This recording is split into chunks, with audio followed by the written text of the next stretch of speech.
Në kuadër të 94 vjetorit të lindjes së poetit dhe shkrimtarit të madh Dritor Agolli, Bashkia Devoll zhvilloi një aktivitet kulturor në shkollën e fshatit Menkulas, vendlindjen e tij. Kjo ditë tashmë e kthyer në traditë, mblodhi bashkë nxënës, mësues, përfaqësues të pushtetit vendor, dashamirës të poezisë dhe banor të zonës, të cilët përmes vargjeve, këngës dhe valles kujtuan figurën e njeriut që me penën e tij u bë zëri i Devollit dhe i mbar Shqipërisë. Atmosfera në oborrin e shkollës së Menkulasit ishte e mbushur me emocion. Nxënësit interpretuan poezi të njohura të Dritorit, këngë të frymëzuara nga krijimtaria e tij, si dhe valle popullore që pasqyruan shpirtin e krahinës devollite. Ky aktivitet u organizua nga Qendra Kulturore e Bashkisë Devoll në bashkëpunim me shkollat e zonës, në kuadër të muajit të letërsisë, duke i dhënë një domethënie të veçantë këtij përvjetori. Në fjalën e tij, kryetari i Bashkisë Devoll Eduard Durrë tha se kjo ditë është kthyer në një simbol për gjithë krahinën, sepse Dritor Agolli është jo vetëm një personalitet i letrave shqipe, por edhe figura që e identifikon Devollin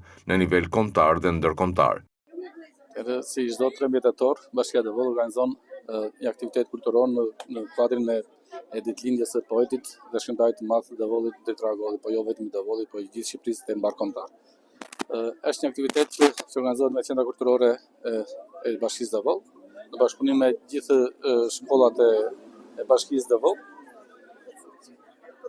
Ditën që ne e kemi festën e krahinës, festën e zonës së Devollit, pasi ai është korifeu, jo vetëm korifeu i letrave shqipe, por është ai që na identifikon ne në rangun kombëtar dhe ndërkombëtar. Ndër të ftuarit ishte edhe Endri Fifo, mik i Dritorit, i cili kujtoi poetin si një njeri të thjesht, të urtë e plot humor, që e deshi popullin dhe i këndoi jetës me shpirt e dashuri. Ai e cilësoi Agollin si një arkiv të gjallë të folklorit shqiptar, që njihte këngët e çdo treve dhe që përmes fjalës poetike bashkoi frymën e qytetit me atë të fshatit.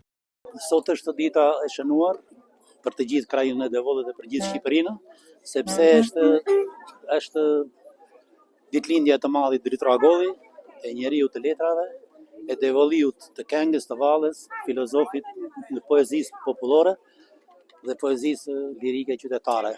Dritori mbetet një nga personalitetet më të shquara të letërsisë shqiptare, sepse në të gjithë historinë e tij, atje shpirti i tij ka kënduar popullit të tij, Devollit tonë të dashur.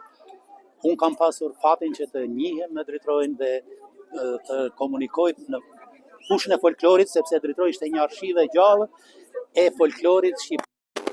Dritor Agolli njihte këngën, njihte folklorin, jo vetëm të Devollit, por të gjithë trevave shqiptare. Kryetari i shoqatës Devolli, Guri Seferi, foli për ecorinë e punimeve në shtëpinë muze të Dritor Agollit, e cila po ndërtohet në Menkulas. Sipas tij, godina tashmë është ngritur dhe pritet që për 95 vjetorin e lindjes së poetit, vitin e ardhshëm muzeu të hap dyert për vizitorët.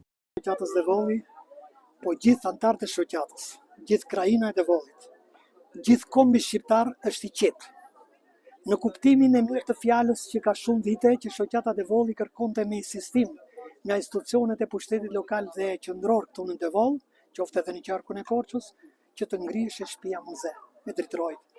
Dhe sot ne jemi faktik që godina është ngritur si karabina dhe për mot në këtë përvjetorin e 95 që bën për mot, neve do unë bashkërisht të gjithë për ta vizituar shtëpinë muze. Ajo shtëpi do ketë një vlerë të madhe.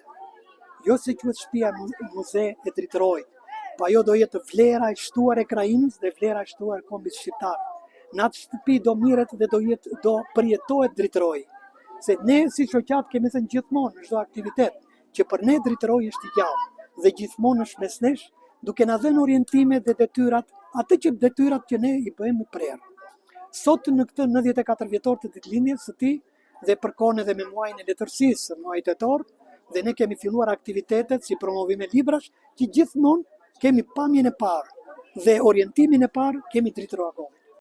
Me recitime, këngë dhe valle kushtuar poetit, Menkulasi përjetoi një ditë mbushur me art, kujtime dhe emocione. Në çdo varg të recituar, në çdo zë fëmijësh që këndonte, ndjehej fryma e Dritorit, poeti që me fjalën e tij i dha dashuri tokës, njerëzve dhe vendlindjes. Në këtë 94 vjetor, Devolli tregoi edhe një herë se Dritor Agolli nuk është thjesht një kujtim, por një pjesë e gjallë e identitetit kulturor shqiptar që vazhdon të frymëzojë brezat e sotëm dhe të nesër.